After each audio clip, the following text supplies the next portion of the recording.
जोरदार अभिनंदन पूरे मंच का एक बार जोरदार ताली बजा करके। विस्तार से बात करने का तो समय कम है, लेकिन ये बात भी सही है, अंबेडकर जी के अगर जीवन के योगदानों को मिलाकर के बात करें, वो इतने बहुआयामी हैं और एक एक निर्णय उनका ऐसा लग रहा कि वो अपने भविष्य को जानते थे भारत के, इसलिए भारत के भविष्य के अंदर उठने वाली चुनौतियां, आने वाली कठिनाइयां, ऐसे सारे मामलों को अंबेडकर जी ने अपने जीवन काल में, यद्यपि उनका जीवन बहुत कठिनाई का है, लेकिन हम सब जानते हैं कि जो कठिनाई के बाद अच्छे मुकाम पे पहुंच जाए तो पलट के पीछे वाले के लिए वो कठिनाई भूल जाते हैं। लेकिन अंबेडकर जी ऐसे व्यक्तित्व के धनी नहीं थे। उन्होंने अपने जीवन में जो संघर्ष किया, उस संघर्ष से सबक लेते हुए भविष्य में अपने भाई बहन कभी ऐसा कोई कठिनाई आए उसके खिलाफ लगातार संघर्ष करते रहिए। मैं उनको दोनों हाथ जोड़ के प्रणाम करता हूं अंबेडकर जी के उस योगदान को। कितने प्रकार से उन्होंने अपने जीवन से सबको सबक देने का प्रयास किया। अंग्रेजों की उस कठिन चुनौती के काल में भी ना तब डरे, ना बाद में भी वो किसी और से डरे। सदैव सच्चाई के लिए, समाज की समानता के लिए, बंधुत्व के लिए, सर्वहारा वर्ग की शिक्षा के लिए अंबेडकर जी ने जो योगदान दिया है वो भूतो न भविष्यति हो सकता है। हम उनको स्मरण करें जीवन भर तो भी कम है। हमारे लिए इतना बड़ा योगदान अंबेडकर जी का रहा। उनके जीवन के अलग अलग हिस्सों का अगर हम अलग अलग आयाम देखें तो सबसे पहले शिक्षा की महत्ता उन्होंने अपने जीवन से प्रारंभ की। अपने स्वयं के लिए शिक्षा में कहीं कोई कमी कसर नहीं होना चाहिए, तो उन्होंने अपने जहां से शिक्षा प्रारंभ की और दुनिया में जहां बेहतर से बेहतर शिक्षा हो सकती थी, हर स्थान पर जाकर के शिक्षा में जरा भी कमी नहीं होना चाहिए, वो सबक हमको देने का प्रयास किया। मैं सौभाग्यशाली हूँ यशस्वी प्रधानमंत्री नरेंद्र मोदी जी का, जिन्होंने अंबेडकर की जो ऐसी स्मरणीय उनकी स्थान है उनको पंच तीर्थ के रूप में मान्यता दी। जोरदार अभिनंदन करें माननीय मोदी जी का। हमारा ये उनका जन्म स्थान महू अगर ये तीर्थ के रूप में आनंदित कर रहा है तो हमारे स्वर्गीय सुंदरलाल पटवा जी से लगा करके पूर्व मुख्यमंत्री शिवराज सिंह चौहान, हमारे उस समय के सुंदरलाल जी पटवा, अटल बिहारी वाजपेयी जी, हमारे सारे नेताओं इस स्थान को तीर्थ बनाने के लिए यहाँ के नेताओं ने भी लगातार काम किया। हम सब जानते हैं आज ये हजारों लाखों की तादाद में महू में आकर के अपने उस महापुरुष को याद करके अगर प्रणाम करने का मौका मिलता है तो हमको मालूम है अस्थि कलश को प्रणाम करके हमारा जीवन भी धन्य होता है। ये महू का धाम तीर्थ के रूप में बन गया। मैं सौभाग्यशाली हूँ, जब लंदन गया तो लंदन में जहां हमारे अंबेडकर जी ने शिक्षा ग्रहण की, उस स्थान के पूरे भवन के दर्शन करने का मौका मिला। माननीय मोदी जी को और धन्यवाद देना चाहूंगा। वो आवासीय कॉलोनी है, लोगों ने स्मारक बनाकर खरीद के अपने भारत सरकार ने जब निर्णय किया तो आसपास के लोगों ने मुकदमे लगा दिए। उन्होंने कहा यहाँ भीड़ भाड़ आएगी, परेशानी होगी, यहाँ नहीं बनने देंगे। लेकिन मोदी जी ने कहा कि नहीं, अंबेडकर जी का ये शिक्षा का स्थान तो तीर्थ ही बनना चाहिए, चाहे जो हो जाए, कोर्ट कचहरी सब कुछ निपटा, लेकिन आज वो भव्य तीर्थ बना है। जोरदार अभिनंदन करो हमारे उस तीर्थ के लिए भी। दिल्ली, बंबई, आपने नागपुर का स्थान बताया, कौन सा स्थान छोड़ा? और ऐसा होना भी चाहिए। अंबेडकर जी ने समूचे समाज के लिए, हमको मालूम है आरक्षण जैसी सौगात कि नेहरू जी ने मजबूर किया और उनको मजबूरी के बल पे उस बात की मान्यता दी। उसका कष्ट सबने देखा, सबने भोगा। अरे हम तो और बड़े अलग प्रकार के भाव से बोलना चाहते हैं आज अतीत का, लेकिन इतिहास झुटला नहीं सकते। जो कानून मंत्री बने अंबेडकर जी, उनकी जो योग्यता थी, अरे जो इतना पढ़ा लिखा, इतने अच्छे समाज की लड़ाई लड़ रहा, उनने अपने लोकसभा के अंदर अधिकारों का सृजन करके हमको लोकतंत्र को गौरवान्वित किया। लेकिन ऐसा व्यक्ति भी अगर लोकसभा में चुनाव के लिए जा रहा था तो ये अतीत का इतिहास है कि कांग्रेस पार्टी ने हरा करके उनको लोकसभा में नहीं जाने दिया। ये सबसे बड़ी गलती।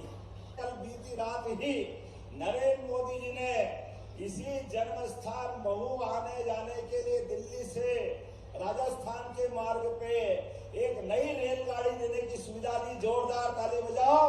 अंबेडकर जी के जन्म स्थान से दिल्ली तरफ जाने की रेल, एक दिल्ली से आने की, एक जाने की। दिन भर अपना काम करो, रात में ट्रेन में सो, रात को 10 बजे चलो, 6 बजे महू आ जाओगे। उसमें उज्जैन, कोटा, इंदौर सारे लोगों को लाभ मिलेगा। वो महू रेल मार्ग के मुख्य धारा में आएगा। एक बार फिर जोरदार ताली बजा करके इस भावना का सम्मान करें। हमारी सरकार ने भी सर्वहारा वर्ग में किसानों की आय बढ़ाने के लिए कामधेनु योजना डॉक्टर अंबेडकर जी के नाम पे चालू की है।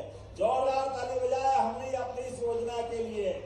दूध उत्पादन बढ़ा करके किसानों की आय बढ़ाकर गरीब से गरीब आदमी भी, अगर किसी के पास जमीन नहीं हो तो कोई बात नहीं, लेकिन 2, 4, 5 कोई न कोई गाय भैंस पालकर अपने गरीब आदमी गांव में अपनी दूध की आमदनी से काम चलाता है। अब हमने योजना बनाई है कि एससी लोगों के लिए 25 गाय की योजना।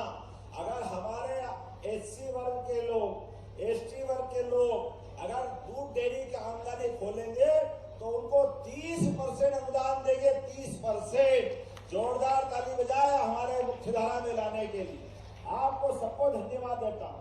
और भंते जी, आपकी भावना का भी सम्मान करूंगा। आपने कहा कि यात्री आते हैं, लगातार यात्री बढ़ते जा रहे हैं। अब ये ट्रस्ट बन गया, समिति बन गई, ये तीर्थ बन गया, तो लोगों के रुकने की धर्मशाला की जरूरत भी पड़ेगी। तो मैं धन्यवाद देना चाहूंगा। 3.5 एकड़ जमीन सरकार के द्वारा दी गई है। जोरदार अभिनंदन करें हमारे इस तीर्थ के लिए। और मैं आपको आश्वस्त करता हूं, आप हमारे नेताओं से मिलकर के अच्छी योजना बनाइए। पैसे की कोई कमी नहीं आएगी। जो आप मांगोगे अंबेडकर जी के लिए सब कुछ देने के लिए तैयार। अरे अंबेडकर जी के लिए क्या तकलीफ हो सकती है? आप तो अच्छे ही करेंगे, यात्रियों की सुविधा बनाएंगे। ऐसे में आने जाने वाले सारे लोगों के लिए हमारी सरकार देश और दुनिया में जो भी अंबेडकर जी को स्मरण करते हुए यहाँ आएंगे, उनके लिए सारा प्रबंध हमारी सरकार के द्वारा किया जाएगा। कोई कोर कसर नहीं रहेगी। सारी व्यवस्था जुटाने का काम हमारी सरकार के माध्यम से होगा। मेरी अपनी ओर से पुनः बाबा साहब के चरणों में विनम्र आदरांजलि। बहुत बहुत धन्यवाद। भारत माता की। डॉक्टर भीमराव अंबेडकर अमर रहे। बाबा साहब अमर रहे। बहुत बहुत धन्यवाद। भारत माता की जय। सीएम डॉक्टर मोहन यादव ने हाल ही में जो घोषणा की है उसकी डिटेल आपको बता देते हैं। बाबा साहब की 135वीं जयंती के अवसर पर डॉक्टर भीमराव अंबेडकर कामधेनु योजना मध्य प्रदेश सरकार लेकर आई है। इसमें 25 दुधारू पशुओं की डेयरी इकाई लगाने के लिए 42 लाख रुपए तक की ऋण सहायता मिलेगी। साथ ही में 25 से लेकर 33% तक की सब्सिडी का प्रावधान है। यानी कि 42 लाख रुपए का ऋण स्वीकृत करने में आप सफल हो पाते हैं तो आपको 14 लाख रुपए तक की सब्सिडी इसमें मिल सकती है। पात्रता इसमें रखी गई है, आपके पास 3.5 एकड़ कृषि भूमि होनी चाहिए और डेयरी फार्मिंग में प्रशिक्षण प्राप्त होना चाहिए। पोर्टल पर ऑनलाइन आवेदन होंगे, पहले आए पहले पाए के आधार पर, इसलिए इसमें देरी कतई न करें। जैसे ही पोर्टल शुरू हो आप तुरंत आवेदन कर दें। और इस चैनल पर नए हो तो चैनल को सब्सक्राइब जरूर कर लीजिएगा, ताकि जैसे ही पोर्टल शुरू होगा आपको तुरंत जानकारी इस चैनल पर दे दी जाएगी। मुख्यमंत्री उद्यमिता कार्यक्रम के अंतर्गत पशुपालन, दुग्ध उत्पादन को बढ़ावा और डेयरी किसानों की आय बढ़ाने के लिए रोजगार के नए अवसरों का सृजन का लक्ष्य रखा गया है। उन्नत नस्लों से आय भी बढ़ेगी। मुख्यमंत्री डेयरी प्लस कार्यक्रम भी लॉन्च किया गया है, जिसमें किसान आधुनिक डेयरी तकनीक और बाजार से जुड़ेंगे। उत्कृष्ट गोवंशी नस्लों को पुरस्कार भी दिया जाएगा और एक हितग्राही को अधिकतम 8 इकाइयाँ लगाने की पात्रता होगी। इसके अलावा जो अन्य घोषणाएं की गई है, डॉक्टर भीमराव अंबेडकर अभयारण्य के रूप में सागर जिले में 258.64 वर्ग किलोमीटर क्षेत्र में प्रदेश का 25वां अभयारण्य घोषित किया गया है। करंट अफेयर्स की दृष्टि से आपकी परीक्षाओं के लिए महत्वपूर्ण फैक्ट याद रखिएगा। वन्य जीवन और पर्यावरण संरक्षण के लिए भी यह एक अहम निर्णय है। इसके अलावा गोवंश के लिए और बड़ी घोषणाएं मध्य प्रदेश सरकार ने कर रखी है। स्वावलंबी गौशालाओं की स्थापना नीति 2025 के तहत पंजीकृत गौशालाओं के गोवंश के लिए अनुदान अब 20 रुपये से बढ़ाकर 40 रुपये प्रति गोवंश प्रति दिवस मिलेगा। तो यह थी मध्य प्रदेश सरकार की एक और नई योजना। वीडियो में दी गई जानकारी आपको उपयोगी लगे तो प्लीज़ लाइक जरूर कर दें। अन्य दोस्त जो भी आपसे फेसबुक, व्हाट्सएप या टेलीग्राम ग्रुप के जरिए जुड़े हो उनको भी शेयर करें। कोई प्रश्न या सुझाव कमेंट करके पूछिए, आप बता सकते हैं। चैनल पर नए हो तो सब्सक्राइब करना बिल्कुल ना भूलें। धन्यवाद। जय जवान, जय किसान, जय हिंद, जय भारत।